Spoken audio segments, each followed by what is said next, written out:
Hello, everyone. My name is Kyle Matthews. I'm Executive Director of the Montreal Institute for Genocide and Human Rights Studies. I'm very pleased today to be organizing an important event, the official Canadian launch of the U.S. Holocaust Memorial Museum's new report to make us slowly disappear, the Chinese government's assault on the Uyghurs. We're organizing this event in partnership with the United States Holocaust Memorial Museum's Simon-Skjodt Center for the Prevention of Genocide, who released this report in the United States in November 2021. And we're also partnering with the Raoul Wallenberg Center for Human Rights. And their chair and co-founder will be joining us shortly. For those of you who know, December 9th is a very important day. Today is the International Day of Commemoration and Dignity of the victims of the crime on genocide and the prevention of this crime. So all around the world, organizations, universities, governments are marking this. And the issue of the Uyghurs and the persecution of the Uyghurs by the Chinese government is a hot button issue in Canada. Yesterday, the Canadian the Canadian government announced that they would be boycotting the Beijing Winter Olympics diplomatically, joining other countries in doing so. So I'd like to introduce our speakers today. They will each make an opening comments, remarks. We're first going to hear from Naomi Kohler, who is director of the Simon-Skjodt Center for the Prevention of Genocide at the U.S. Memorial Museum. She'll be talking about the report, what its findings are, what brought it about, and what policy prescriptions there are in that, and perhaps what Canada might want to look at to implement. We're also going to hear from Nursaman Abdurrashid. Nursaman is a Uyghur. She's going to talk about her personal story and the plight of her family and what they're struggling through day to day. That will be followed by Irwin Cotler, former Minister of Justice of Canada, former Attorney General, and the current founder and chair of the Raoul Wallenberg Center for Human Rights. And last but not least, we'll be joined by Robert Fife, who's a well-respected journalist with the Globe and Mail, who's been doing some amazing reporting on the Canadian angle, the domestic political angle of a response to the persecution of the Uyghurs and Canadian foreign policy and domestic policy. Without further ado, I would like to ask Naomi Kohler. Naomi, great to have you virtually joining in to Canada with us today. I'd like to give you the floor and ask you to talk about this important report and tell us more about it.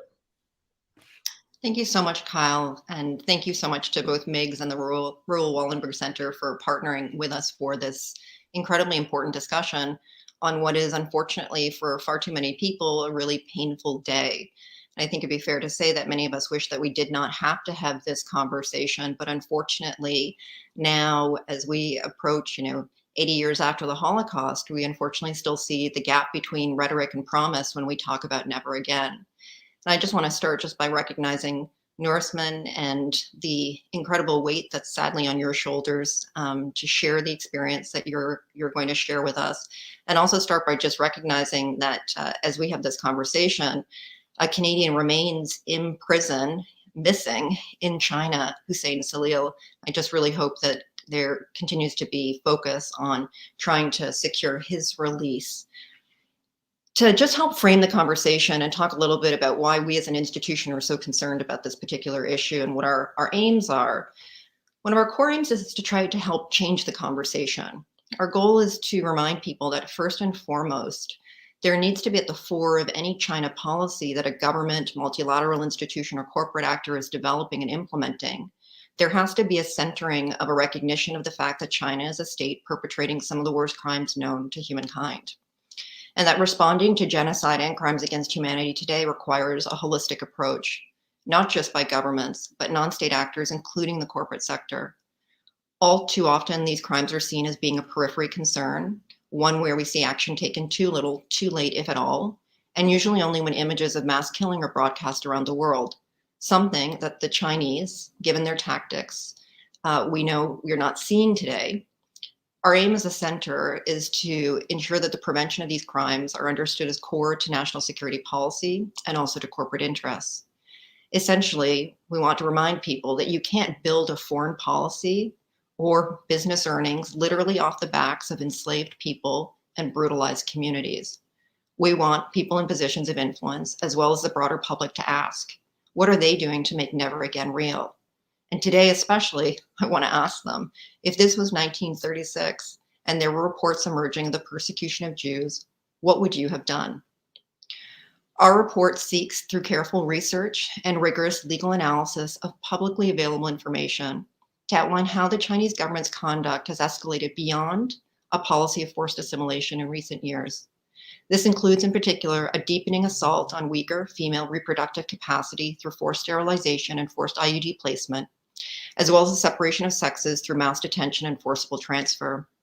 We're gravely concerned that the Chinese government may be committing genocide against the Uyghurs, and they're failing in their obligation to prevent this crime. Though we often think of genocide as perpetrated through mass killing, as in the Holocaust, the Genocide Convention has a more expansive definition. And just to give you an example of one of the elements that concerns us, or one of the points of evidence, in 2019 alone, at least over 186,000 fewer children were born in Xinjiang. Roughly 95% of those missing births are within the Uyghur community. 1 to 3 million Uyghurs have been detained, largely on an array of charges that one could equate with merely expressing their own cultural and religious identity. As we'll hear from Nourisman, there's been torture, sexual violence, horrific attacks, purely based on their identity. The report that we released builds on our findings of crimes against humanity, and I'd encourage you to look at it. It quite extensively goes into the crimes that are being perpetrated, from forced sterilization and sexual violence to forcible transfer of children and forced labor. And just to remind people of two important things when we talk about both genocide and crimes against humanity, including because there's been such a debate about what to call this. First of all, once you've determined that crimes have occurred, that means we're acting too little too late, and prevention obligations have failed to be acted on. The second is also, we tend to undervalue the importance of crimes against humanity, and that needs to be rectified. It's important to remember that even when we think about Nuremberg and the crimes that were prosecuted of the Holocaust, the majority were actually crimes against humanity, notably persecution. As an institution, we understand intimately that those who perpetrate the crimes wreak profound harm on the immediate victims and communities, and set in motion trauma that can cascade down multiple generations. The Chinese government is seeking to eliminate the culture and soul of the Uyghur community, and today we are deeply concerned that they're trying to eliminate them as a people. We're particularly concerned about the crimes being committed against women, a community that all too often throughout history has not had the requisite attention paid towards them as victims of genocide. We also know that perpetrators will go to extreme lengths to hide and deny the nature of their crimes.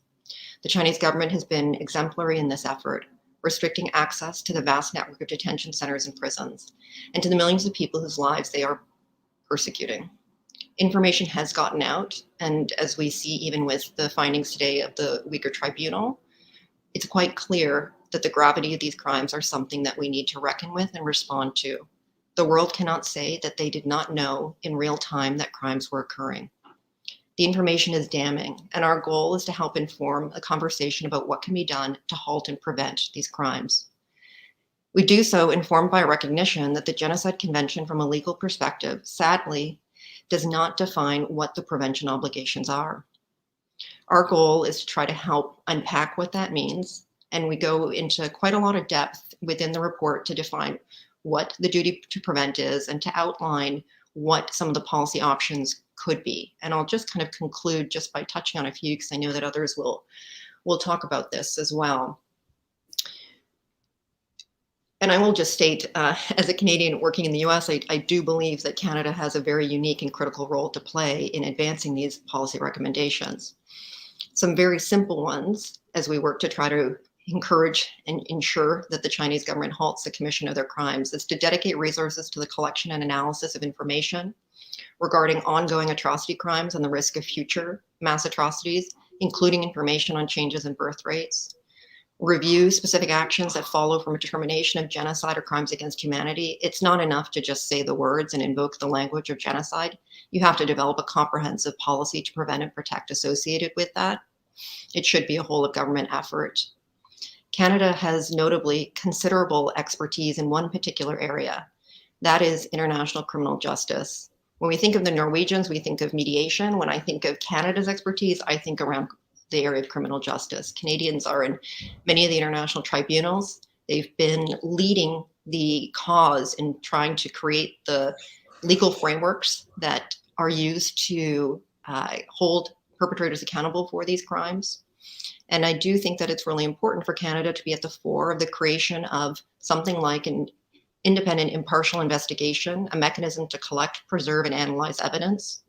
Really concrete measure that many of us on this panel have been raising for years is for Canada to create an ambassador, an envoy for international criminal justice to lead those efforts, to serve as a focal point for analysis of the types of crimes happening and ensure that Canada is working with like-minded partners to advance a prevention strategy. It's also important to continue to explore how to impose deterrent measures such as additional sanctions and import restrictions. Okay, and I know Bob will probably speak more, including about the use of forced labor, but companies need to do their due diligence and ensure that they're not aiding and abetting the commission of these crimes. Doing so can have legal and reputational consequences. Consumers can start asking questions about what are the crimes that the Uyghurs are experiencing and about where the products they purchase come from. And we can also see some creativity in the business sector. There's an emerging tension between the climate change and human rights community. We've seen that, for example, in the United States, over the reliance on Chinese manufacturers of polysilicon for solar panels. It's a little bit ironic. One of the reasons why there is such a reliance on China is because of the heavy infusion of the Chinese government subsidies to rapidly build up the solar industry, their reliance on cheap coal power plants, and critically, their reliance on Uyghur slave labor. Canada could be at the forefront for creating ethical, human rights informed approaches to climate change solutions, but that's going to require considerable government support for both agendas, climate and human rights, and putting them at the core of our future national security interests and the values that we as Canadians hold dearly. Can talk a little bit more in the discussion around some of the developments, especially here in the US, in regards to the Forced Labor Act that puts a rebuttable presumption that anything produced in Xinjiang was used by forced labor. Something like that could be useful in the Canadian context. And of course, just to kind of conclude, the Uyghur community has asked numerous times for Canada to also provide protection to Uyghur communities that have fled China. And most recently, I know that Dolkan Issa from the World Uyghur Congress raised those issues in his visit to Canada 2 weeks ago. Thank you so much, Kyle, for that opportunity. Thank you, Naomi, for that very detailed overview and ideas about what Canada could do. So we know the Canadian Parliament declared what's happening to the Uyghurs as a genocide, but the reaction by the government has not been as strong as some would like. I would now, though, would like to, I'm glad that our colleague Erwin Collar has joined us. Erwin, you're going to be the third speaker, so we're going to move to the second one right now. We'd like to ask Nursaman, who's living abroad. She's not in China, obviously, but to talk about the experience of her family, because very often there's denialism online. We've heard from Naomi that the Chinese government goes to great lengths to prevent any discussion of this. Even my colleagues and I, we had Dolkan Issa visit Montreal a few years ago, and the Chinese Consul General of Montreal put pressure on the mayor of Montreal to stop our event at a university. So this is happening. This is not make-believe. So I'd like to ask Nursaman to please tell us about your story. Thank you, Nursaman. Thank you very much for inviting me here, and thank you very much for the audience. And my name is Nursaman. I am an Uyghur, and today I am going to talk about how the Chinese government destroyed millions of innocent life and millions of family by sharing my own story. And here I want to show my family photo and introduce my family members. This is my father, Abdurrashid Tohti. He's 55 years old and he's a retired government worker. And she's my mother, Tajigul Qadir, 52 years old. She used to manage our flour factory, and after 2012, she started to enjoy her retirement and taking care of the grandchildren. And this is my younger brother, 30 years old. And this is my elder brother, 35 years old. And my two brothers together, they are running an auto spare part business in Kashgar. And like all of my family members don't have any criminal record in the past, and they don't have any conflict with the government. And in contrast, most of the time the government always praise our family, just because me and my sister had studied the best university in China, and they always praise my parents for support our education. But unfortunately, like in 2017, I lost contact with my family back home. And like at the beginning, I was just wait, because like in 2009, like almost a year, the international phone calls was forbidden.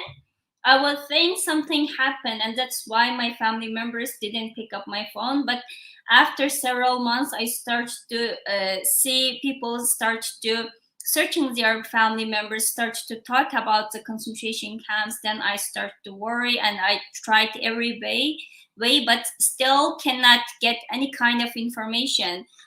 Until 2018, in February, I received a simple message, and it's written that there is no one in your home. And that means that all of my family members are in the concentration camps that I have keep hearing every day from the other Uyghurs in diaspora. Then I keep contact with the Chinese embassy in Turkey, and I also writing to the journalist. And until 2020, I didn't get any information.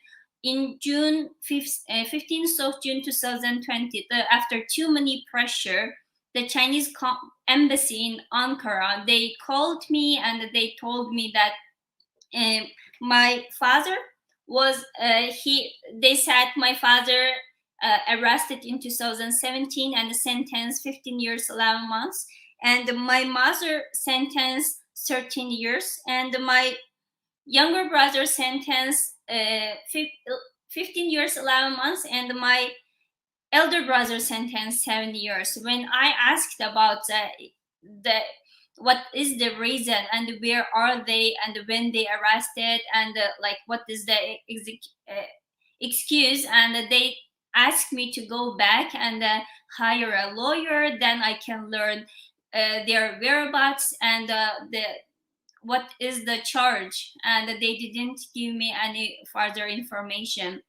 And but I found that the Chinese embassy in Ankara lying me, because I keep too much pressure to them, because I talk on social media and I also contact with the political parties in Turkey, and give testimony in their meetings. So they give me this kind of information, because I was in with my contact back home. I got a paper that informed me that my father was transferred, sent to the prison in 2019. But the Chinese embassy in Ankara, they said my father was arrested and sending to the prison in 2017. There is a 2-year period. So I think the Chinese government arrested all of my family members in 2017 to the concentration camps. Then after the international community put too much pressure, they start to legalize their crime, and just with a trumped up crime, sending so many Uyghurs to the prison in 2019. My thoughts is like all of my family members staying in the concentration camps until 2019. Then they sentenced so many years with the trumped up crimes, and that's not like they never committed. And so I keep ask to prove, but until now I didn't get any reply from the Chinese embassy. And I also with my lawyer, I took my family case to the UN Human Rights Court, but still there is no any reply from the Chinese government. And before 4 months ago, with the help of the ITV news journalist, I had a chance to see my home But unfortunately, the sad truth proved again that there is still no one in our home, and the door looked outside, and my beautiful house, as you see here, this is such a beautiful home with a lot of flowers and plants. It became a desert place, and it's like at the beginning, I barely can't recognize it, and at the time, I would think that in the 4 years, my home turned it into a desert.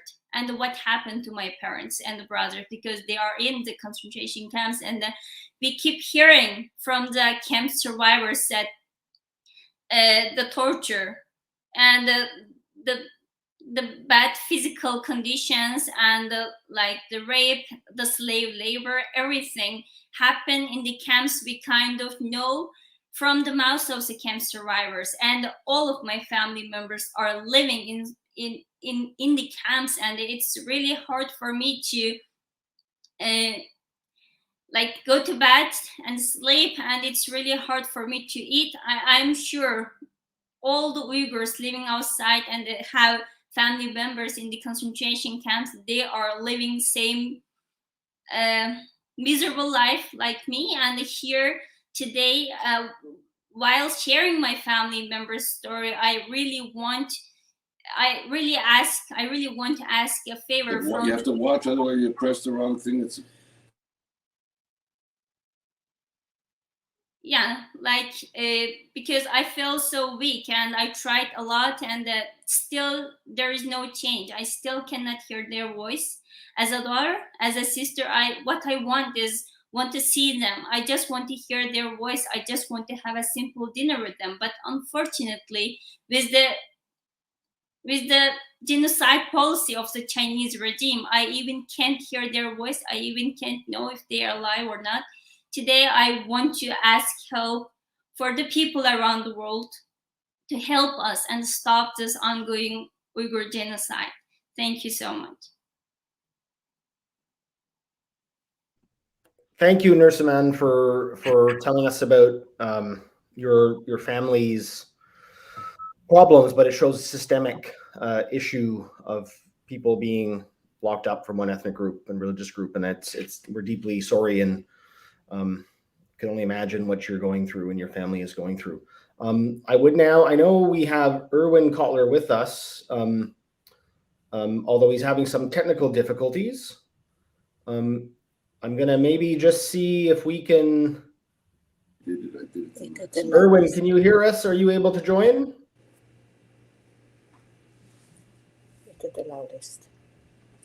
We can hear Erwin, but he cannot join us. So what I might do, as we try to figure out the technical problem that Erwin is having, I might now, perhaps because of that, Robert Fife from the Globe and Mail, who's been doing some amazing work,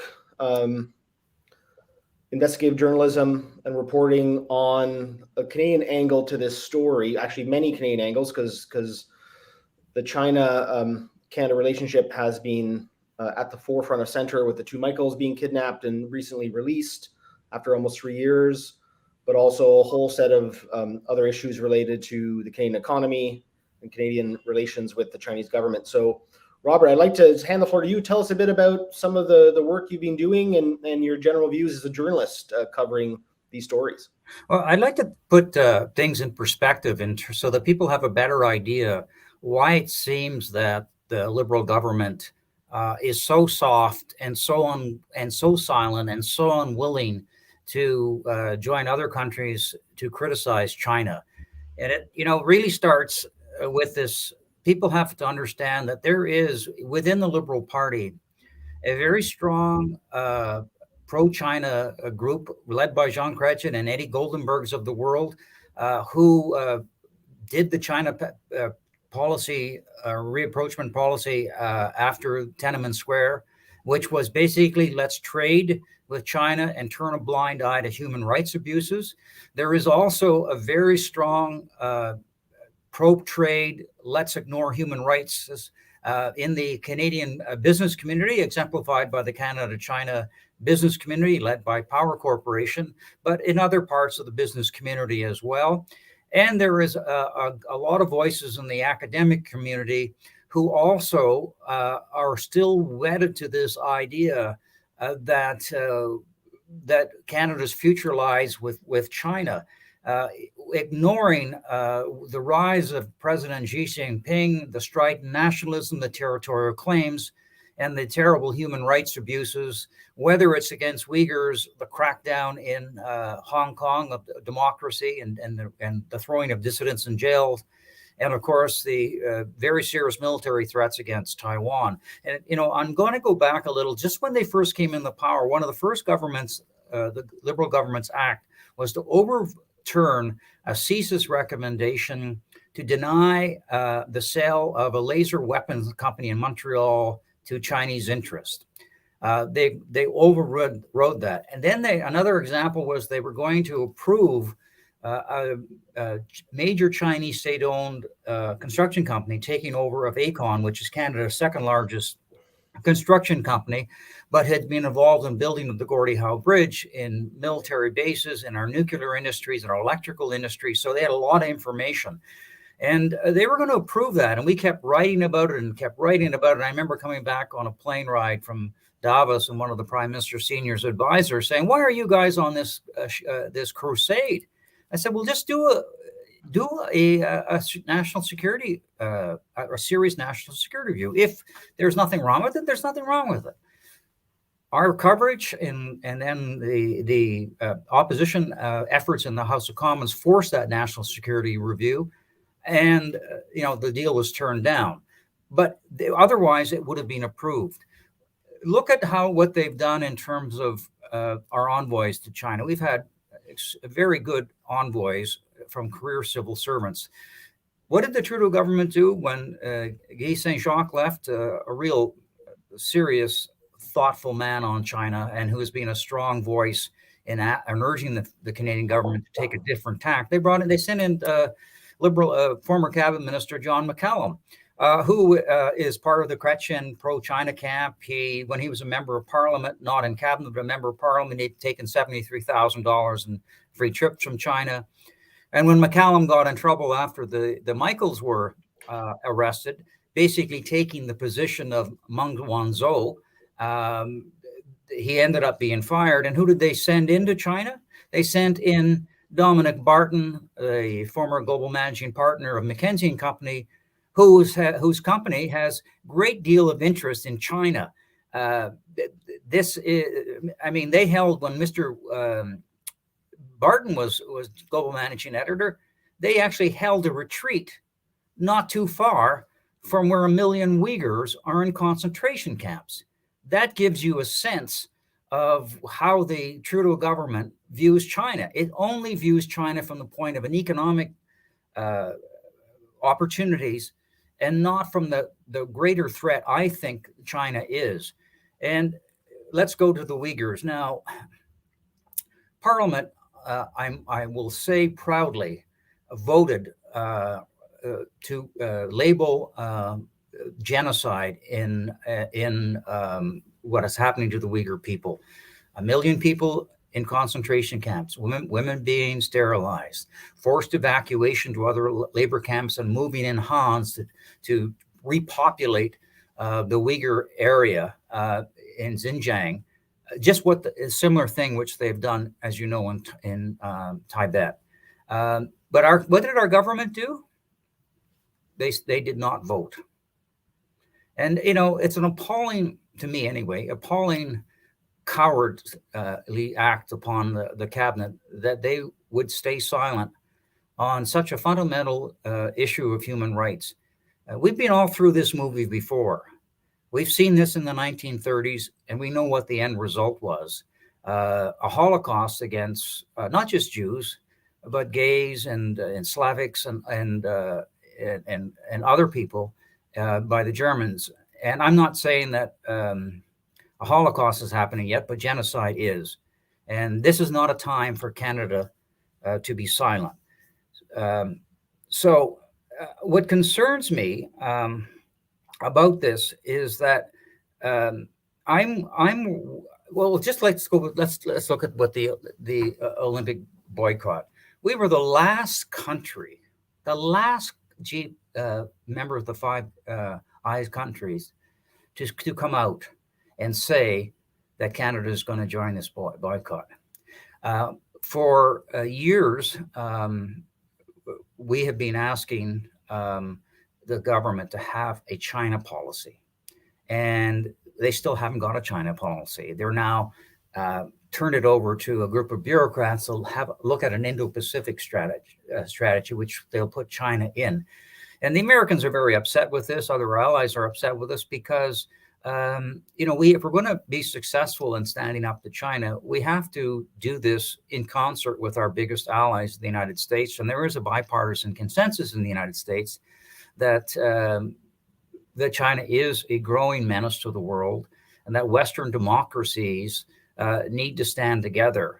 And while Canada will stand together with the United States and the UK and Australia, and it's usually very back of the room, so you can hardly see their head.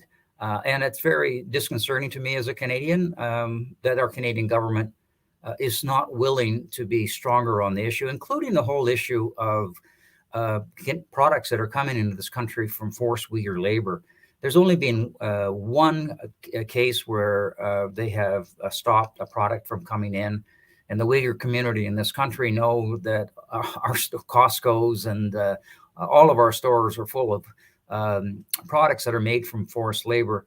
The government has, even though there's legislation on this, the government has not stepped up to say, we really want our federal officials, border people, to really crack down on this. And again, it's just more cowardice on the part of this government. And so we, as sort of me in the journalism community, are going to continue to report on the lack of Canadian government action, because we do believe that a vibrant media that highlights this and shines a light on it will get action. Slowly we are. And on that introduction, I want to turn it over to Erwin Codler, who has been one of the most articulate voices on almost all issues of human rights, but he's been particularly strong on the plight of the Uyghur people. And we're very grateful to have him in this country speaking up on these issues. So Erwin, if we could put Erwin on large screen. He's had some, Erwin, the floor is yours. Thank you. I regret that I haven't been able to hear thus far what has been said, though I've seen everyone. I do hope you can hear me as I try to share my remarks with you.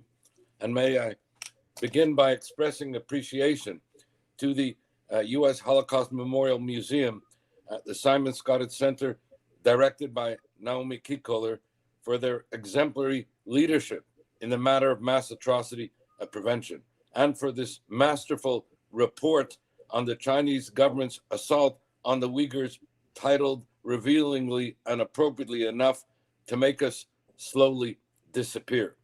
Indeed, as I read the report, a chilling image came back to me of about 18 months ago, a graphic video then, which showed Uyghur men blindfolded, shaven, shackled, being herded onto trains to concentration camps. I make no analogies, I never do, with regard to the Holocaust. But these images were chillingly reminiscent, and indeed reminded me of the words of Elie Wiesel. And I recall these words because at the time I saw this image and was reminded of these words, I was about to appear to testify before the Foreign Affairs Subcommittee of the Canadian Parliament some 18 months ago, which was looking into the question of the mass atrocities of the Uyghurs. And I was reminded of Elie Wiesel's words against the backdrop of that chilling image, that the dangers of silence in the face of evil, that indifference always means coming down on the side of the victimizer, never on the side of the victim. And so what makes the Holocaust and the genocides that followed so unspeakable are not only the horrors of the genocides themselves.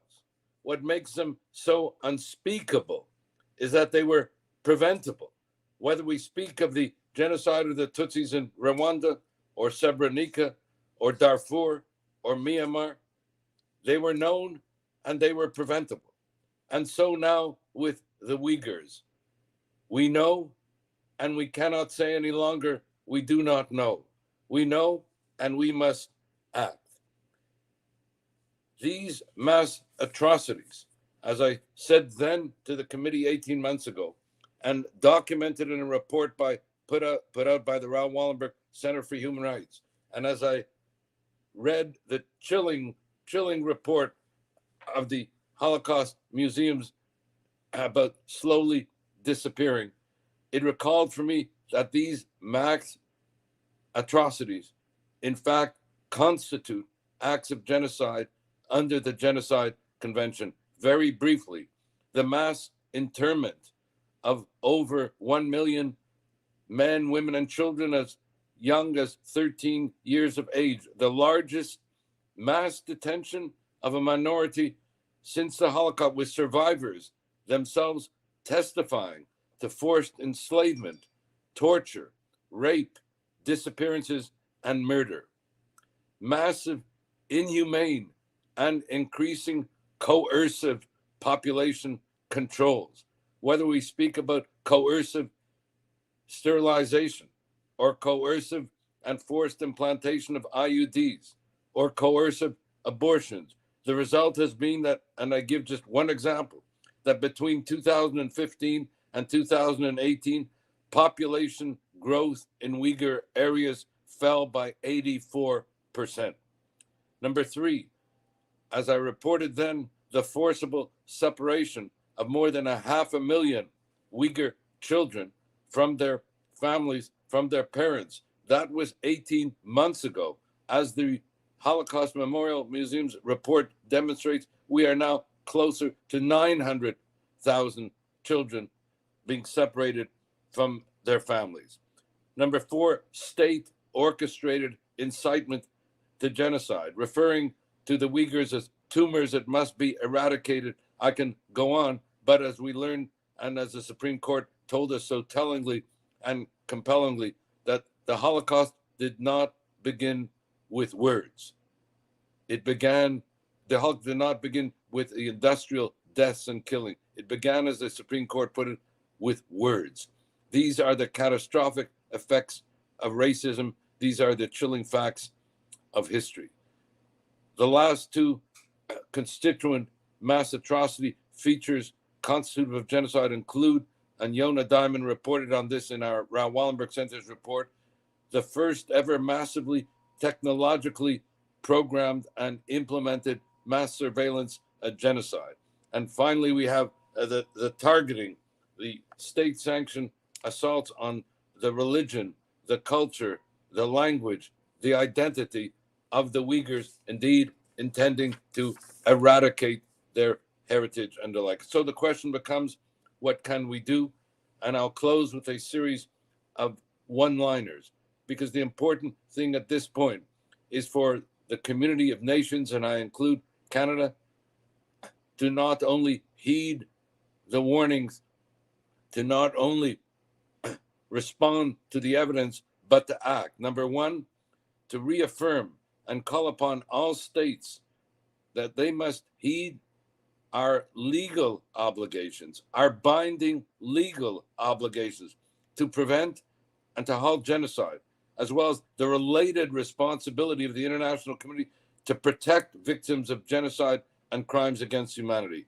Number two, the Chinese government must be called upon and be held accountable to cease and desist from its ongoing mass atrocities targeting the Uyghurs, which constitute, at the very least, crimes against humanity, if not also acts of genocide. Number three, these crimes against humanity perpetrated by the Chinese authorities give rise to the international responsibility to protect doctrine, something which the Martin government, of which I was a member in 2005, initiated and which received unanimous adoption and assent at the time. We now must implement and act upon that R2P doctrine. Number 4, all this warrants the establishment of an international and independent investigative mechanism that is unfettered in its inquiry, so that it can not only investigate but document and provide the evidence of these mass atrocities through on-site investigation. Number 5, the Chinese authorities must guarantee unfettered and independent access to these international investigative mechanisms so that the necessary investigation and documentation can be carried out. Number 6, we need to enhance coordinated Magnitsky sanctions. The European Union has now adopted Magnitsky sanctions. Australia last week adopted Magnitsky sanctions. We can now have a global coordinated effort in that regard. Number 7, supply chains. We must protect against here the importation of the produce of slave labor at the same time as we protect against the export of those technologically related devices that contribute to the surveillance and ongoing mass atrocities. We have to fast track and set up a specific fast tracking mechanism for immigrants, for Uyghur immigrants and refugees. Our different respective countries must themselves implement these fast track mechanisms. And at the same time, we have to protect our Uyghur communities in Canada and elsewhere from transnational repression that the Chinese authorities are engaging in, as documented, among others, by Freedom House. I will close with this words with which I began, that, and the words of Elie Wiesel, that silence in the face of such mass atrocities is effectively complicity with these mass atrocities. We must not only heed the evidence as presented so compellingly in the Holocaust Museum's report, not only heed the evidence, not only take note of the mass atrocities that not only constitute crimes against humanity as so effectively documented, but arguably also acts of genocide, but understand and act upon our international legal obligations to prevent this ongoing genocide, to ensure that it comes to a halt, and that we institute all the necessary measures for that purpose. The diplomatic boycott of the Olympic Games, which I welcome, these will be once again the games of shame as they were in 1936. I understand the action taken for the sake of the athletes, but this is only one action, and of those that I have shared with you and others that time doesn't permit me to enter into, we need a collective, concerted community of democracies action for the prevention and the halting of these crimes against humanity and acts of genocide. Thank you. Thank you, Erwin. Thank you for that deep discussion, bringing about the responsibility to protect, which seems to have fallen off the lips of our foreign policy experts. No one talks about it anymore, although it came about from Canada, and there is global agreement on that. And I also want to thank Erwin for talking about transnational repression. We know that the Uyghurs, Hong Kong activists, and others are facing persecution, both offline and online, and here in Canada as well. And Facebook just last fall revealed coordinated campaigns in which Chinese online actors were targeting Uyghurs around the world, including in Canada. So it's a real problem, and I thank Erwin for bringing that up. So those who are following, we have about 25 minutes left. So please, now we're going to move to the Q&A. I have a few that I can ask our different guests, but it's always better if you can. We want this to be participative and for all Canadians and those following from around the world to ask some questions. But I have one that's coming up, and I'd like to put it on the screen. And it's a Twitter question. It's coming from online. It says, how should Canada collaborate with other countries to have a concrete foreign policy on this? What would a forceful China policy look like? Not sure who in our group would like to talk about this. Maybe Naomi, maybe ask you, because you're seeing the US kind of bring on other allies. The Democracy Summit, Biden's Democracy Summit is taking place today in the US, and there is an angle about China and the Uyghurs in there. I'm wondering if you could maybe talk about what countries could do together, because you also have a long-term experience working at the UN when you were with the Global Center for R2P and working at the multilateral level as well. So I'd like to maybe pass the floor to you and hear your thoughts. Yeah, no, thanks for that, Kyle. And it's a great question. I think that actually Erwin touched on a number of key points that are important to reiterate in this regard. And I think it's a question of, what are you seeking to do? Ideally, you're trying to get a change in behavior from the Chinese government. And one of the challenges is trying to then work backwards and understand what are the leverage points that we have. And I think each of the speakers have spoken to a few of them. And it's notable just to emphasize that everyone has, for the most part, also talked about the importance of the business sector or the private sector in this regard, given just how closely related and how intertwined so many of our foreign policy and economic interests are with China. And I know that in conversation with certain European governments this week has been influencing some of their thoughts, even around whether or not they participate, for example, in a diplomatic boycott of the Olympics, because it's important to note that even countries like Germany, their major trading partner, their top trading partner is China. So if we think just about kind of what are some of the options, Erwin talked about the Magnitsky sanctions and kind of the need for there to be a more coordinated international approach towards using levers like sanctions in this particular regard of individuals, but also of entities that are believed to be playing a role in helping to aid and abet the commission of genocide and crimes against humanity.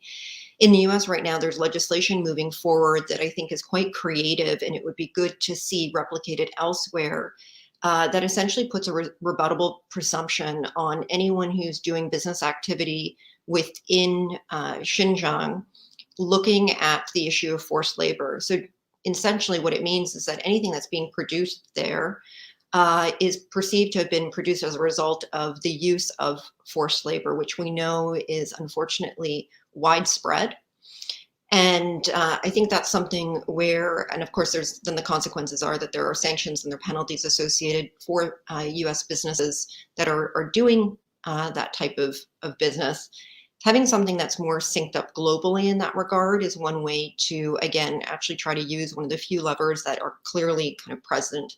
We also know that China goes to great lengths to try to shield itself from criticism. It has been incredibly active within the UN Human Rights Council, the UN General Assembly, in trying to dissuade governments from supporting any statements of condemnation. Of course, they'll block anything that happens within the Security Council, but it's been fascinating just to see how much they want to shield themselves from criticism in other fora as well. So the efforts by the Canadian governments and others to raise issues, or as Erwin and I noted, push for an international independent investigative mechanism, a IIIM, to actually do documentation of the crimes being committed. That's one way that we hope to be able to not just perhaps deter future crimes, but also pave the way for future accountability measures, ideally so that individuals are held responsible for the crimes that they've played a role in committing.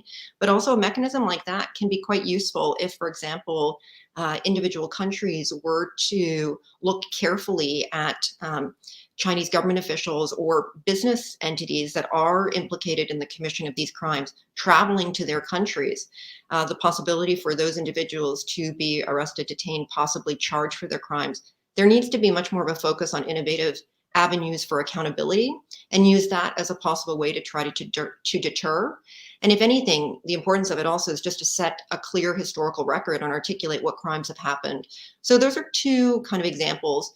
But of course, the reality is that we're talking about a leading state that has been able to use the UN Security Council to shield not just itself, but shield other governments that have been committing these crimes. I think what's often forgotten, and I really appreciate Robert's comments on this, is that China's been committing crimes against humanity, against its own population for decades. If you even just look at the actions against women, including Han women, and the use of rampant forced sterilization in that regard, treatment of other minority communities. But they've also been complicit and enabled the commission of crimes elsewhere, be that, for example, crimes that have been perpetrated in Burma, where they've shielded the Tatmadaw, the Burmese government. So we have to just really understand that when we talk about China, and as Robert said, explore what are our economic interests there, again, we're talking about how we do business with a genocidal state and with a state that is comfortable seeing these crimes committed elsewhere. And I think we've just been a little too lax as an international community to kind of, see them engage on UN peacekeeping, see them engage and put key staff members in senior positions within the UN system, thinking that that's somehow moving them more into the realm of democratic states, human rights friendly states, yet all of their actions domestically and many of their actions abroad suggest that they continue to be a pariah state. And they continue to also be a state that's incredibly extractive in their business relations. I think Canadian companies have seen that, American companies have seen that, but also any country that is currently involved in the Belt and Road Initiative understands how punitive some of the investments the Chinese government makes in their country can be in the long term. So we have to just think a little bit more creatively and have a much more multi-pronged strategy that requires not just governments having a seat at the table to develop this prevention strategy, but really actually bringing the private sector, civil society. As Robert noted, the role of the press is really critical in continuing to put a spotlight and framing this issue with a more accurate lens. Thank you, Naomi. So I would like to go to Robert next, and then to Erwin, and then to our other guest. Robert, there were some interesting segues that Naomi said. You talked about the economic interest of Canada and not really a need to be forceful with China. But there's another thing happening, and Naomi brought this up. It's about China's business interests, and we've seen quite a few really large Chinese companies, Huawei, iFlyTech, Tencent, these major tech companies that have been found to have been engaged in the surveillance of Uyghurs, and they're trying to get into the Canadian market. And I'm wondering, as a journalist, is this something that you've covered in your work, or how difficult it is as a journalist to uncover what these companies are doing in the Canadian context? Well, they are in the Canadian market. HK Vision, a lot of these companies are already here, and the government has done little to go after them. We now, for example, China Mobile, for example, is now going to be kicked out. We'll finally, sometime before Christmas, probably on Christmas Eve, they'll announce that Huawei will not be able to provide its 5G equipment. It's amazing that they have taken so long to do this. I mean, all of our other countries around the world have done so. The one thing I wanted to raise, because I think it's really important about Chinese influence in Western countries. Yes, their companies come in. Basically, they come in and they buy companies and they steal the technology. Or they come in to get resource minerals that they need to fuel their own industries back home. But there's a complicity here on the part of many members of the Canadian establishment who fill their pockets with money by these companies. And what the United States and Australia have done is set up a foreign influence agent registry, which would mean that the Canadian usually they're former politicians who are working in law firms or lobbying firms or whatnot, would have to register as an agent of a Chinese state-owned company or Chinese government or whatever, however it's done, so that we in the Canadian public would have a better idea of who's shilling for China, and hold those people to account, not only for their actions in trying to promote the business interest of Chinese companies, but promote the business interest of Chinese companies who were involved in genocide, who are involved in the crackdown in Hong Kong, It's a very important piece of legislation. And the Chinese government is so interested in not having us do that. During the election campaign, they mounted a social media within the successful social media effort within the Chinese community in Vancouver and in the Markham area, and 3 conservative MPs who had been longtime members of parliament in those communities lost to liberals. So that's an important issue. This government probably won't do it because they're afraid to take on China, but that's something that other countries have done. So the United States and Australia, and I hope that we can move in that direction ourselves. Thank you, Robert. I'm now going to put Erwin on the screen. Erwin would like to make some comments.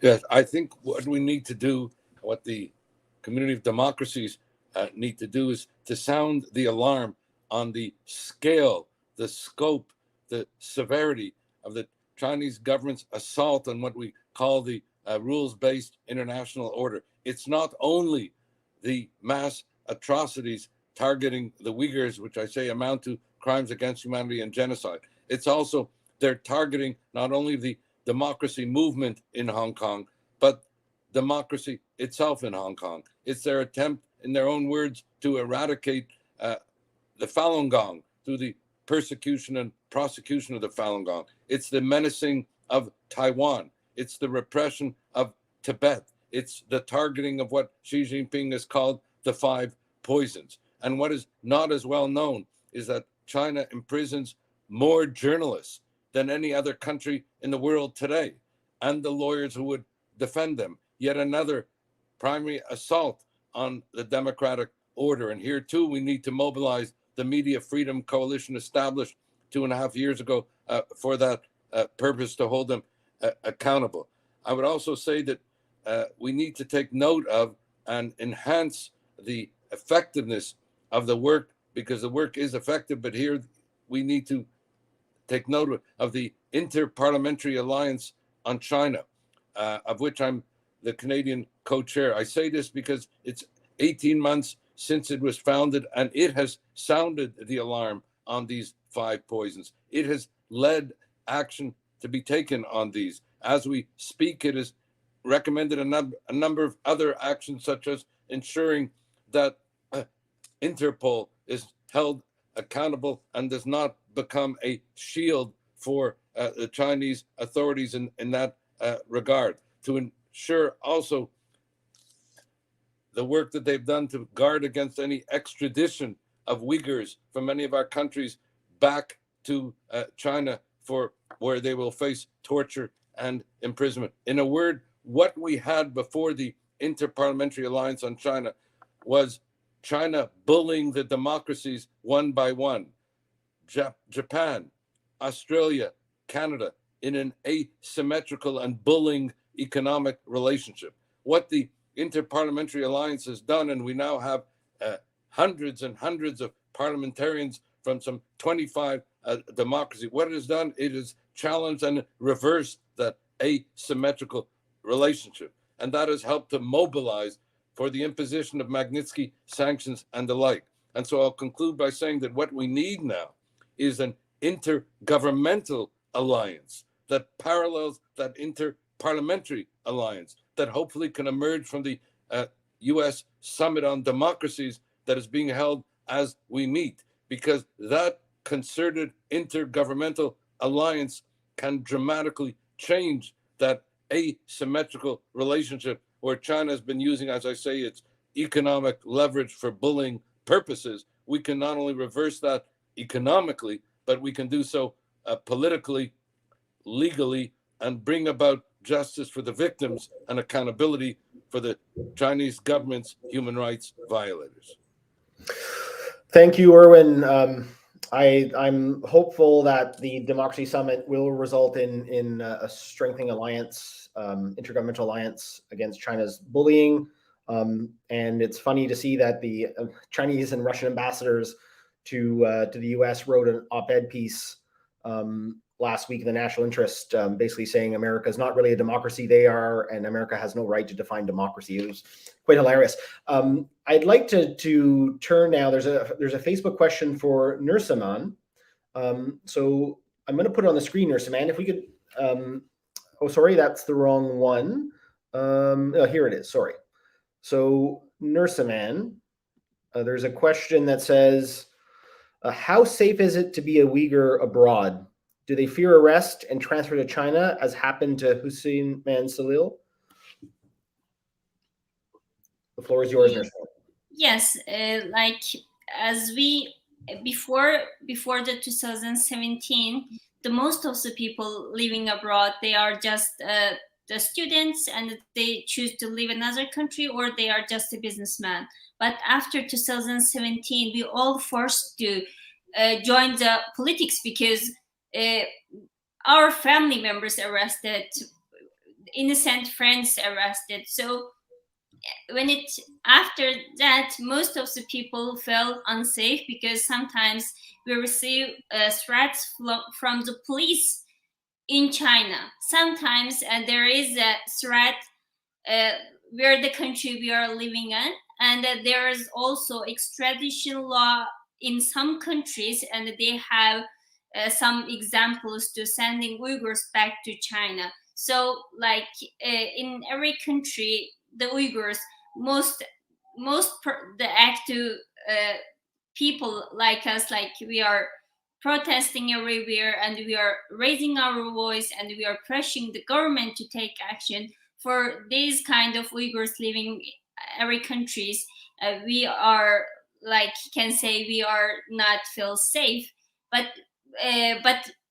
there is a reality that we don't afraid, because we lost everything. There is nothing we can lost, so we don't afraid. But the threat is exist. Thank you. Thank you, Nurse Aman, for telling us about the personal experience of Uyghurs. We've heard stories of forced return. There was recently a Uyghur who was going to be deported from Serbia this week. An activist engaged to prevent that the principle against non-refoulement. But we're very concerned about Uyghurs living outside of China and the pressure they face. We have about 8 minutes left. So we have a few interesting questions in here. And I'm going to perhaps give me 2 seconds to find one. Oh yeah, there's a general question where, here, I'm going to pull it up. So I'm not sure who feels comfortable in answering this, but Laszlo Sarkany says, China seems to be emboldened to attempt to silence dissent even abroad and silence the issues of the genocide being committed involving the Uyghurs abroad, including here in Canada. What are some of the mechanics and strategies which may help to counteract this? It seems to be a case that Canada's sovereignty is directly being challenged via these actions. Who would like to comment on that? About this foreign interference, what could be a pushback? Well, I'll have a quick answer to this, and then other people can speak. One of the good things that's happened is that in a minority parliament, over the liberal objections, the opposition parties have set up a Canada-China committee, which has proved to be an enormously helpful forum in being able to discuss Chinese activities in this country, what Canada should be doing to protect people of Tibetan, Uyghur, or Chinese Canadians who are part of Hong Kong and are fighting for democracy in Hong Kong. The whole issue of having members of parliament be able to discuss and call witnesses has been enormously helpful for me as a journalist, but I think for public dialogue as a whole. And again, one of the things that I keep saying, and the opposition parties have been pushing, is please, we need a foreign agent influence registry so that we can know who is the real voices lobbying for Chinese influence in this country.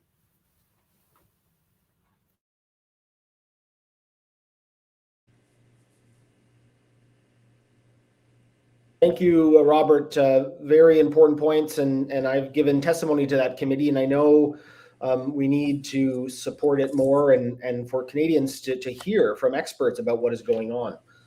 I have a question for Erwin. I'm not sure if Erwin will be able to hear this, but I'm going to put it up.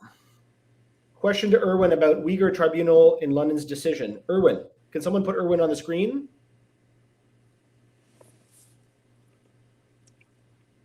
I hear the reference to the Uyghur Tribunal. I'm not sure what the question is. Okay, Erwin, we will, sorry, the question was just to have the general understanding of what that was, whether it was useful or not. But maybe I'll do this. We have just a few minutes. I can answer that part, actually. Please. I think it is not only useful because it has heard witness testimony and received massive documentary evidence, so that its findings of fact and conclusions of law are compellingly important and relevant and can be acted upon. This is an enormous resource, as I said, both from an evidentiary point of view and from a legal point of view, to underpin what governments can do. And I just want to, because I did manage to hear Robert Fife's response, and I just want to second what he's saying, not only the importance of the Canada-China Committee, but also to activate our Foreign Affairs Committee, along with the Foreign Affairs Subcommittee on International Human Rights, that they can in fact re-engage and hold hearings as they did 18 months ago, and get a sense now of the ongoing and increasing scale, scope,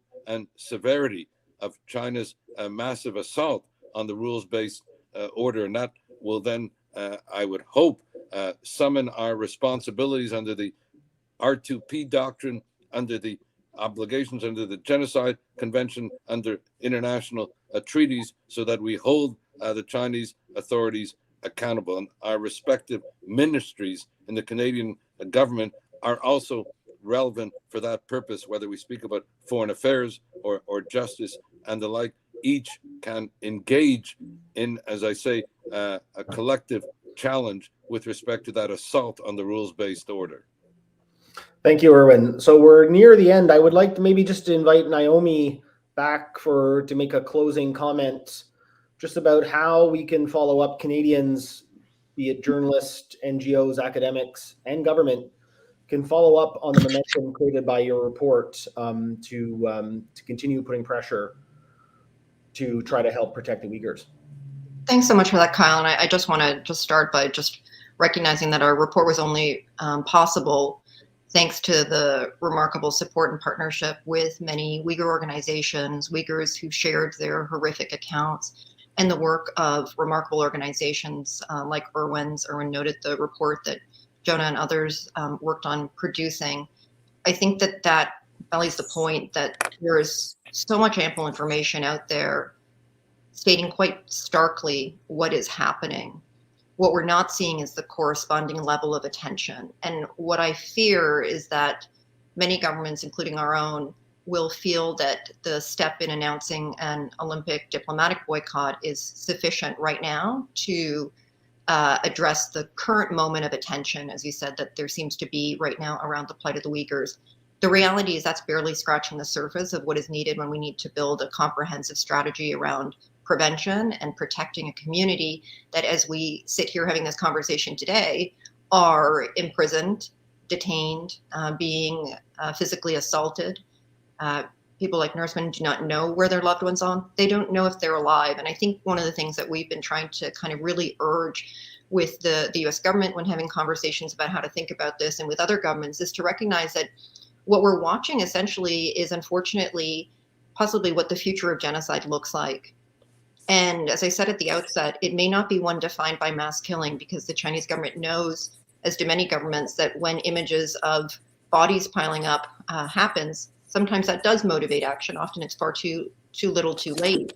But what the Chinese government is doing is essentially advancing through the use of some of the most troubling, disturbing, dystopian surveillance technology, a way of committing genocide that evolves slowly. And what terrifies us is that we're seeing signs that they're exporting that technology to other governments. And whether those governments commit genocide or use it to commit other crimes or repress their populations, that's not something, as as Erwin noted, that we as democracies and as rule-abiding states can abide by. So really, the urgency of the situation is not met just by an Olympic diplomatic boycott. And we really, as Canadians, need to be consistently pushing and engaging our government to demand more of their response, and to ensure also, and this is just kind of some of the smaller things that we could be thinking about, but ensure that we're also being creative about how we engage in conversations about this issue just domestically. As Robert noted, there's a large Chinese population within Canada, attitudes within the Han population. We have an opportunity to educate, to help people understand what is happening within the Uyghur community, to help through the diaspora also inform what expectations are for Chinese behavior, the behavior of the Chinese government. I think what's also important for us to just underscore is we're talking about the actions of the Chinese Communist Party. We're talking about their government. We're not talking about the Chinese people. And so, at this particular moment, the creativity that's needed to be brought to think about what a comprehensive strategy looks like has to exist at multiple different levels, just starting even within our own communities at home in Canada and how we talk about this. And even as we think and we enter the holiday period, how we, through our actions, choose to contribute to strengthening the Chinese government. I'm trying to find presents that, involve products that are not made in China. There are different things that we can do through our own behavioral change too, that might in a small way help. And I guess, just to close, as I said at the beginning, I just ask everyone who's watching this, especially as we mark the kind of somber UN Genocide Prevention Day today, if this was 1936, when we knew of reports of the persecution of Jews, if this was 1941, 1944, what would you do? How would you respond? And that's the question I think we just have to keep asking over and over and over again. We committed to never again, and we're in a moment where those words really matter. Naomi, thank you for those closing comments. On behalf of MIGS and my colleagues, we're really pleased to have partnered with the Holocaust Memorial Museum and the Raoul Wallenberg Center for Human Rights in organizing this event. And I'd just like to thank Nursaman, Naomi, Erwin, and Robert. Thank you for taking time out of your busy schedule and for joining us. And we look forward to future collaboration.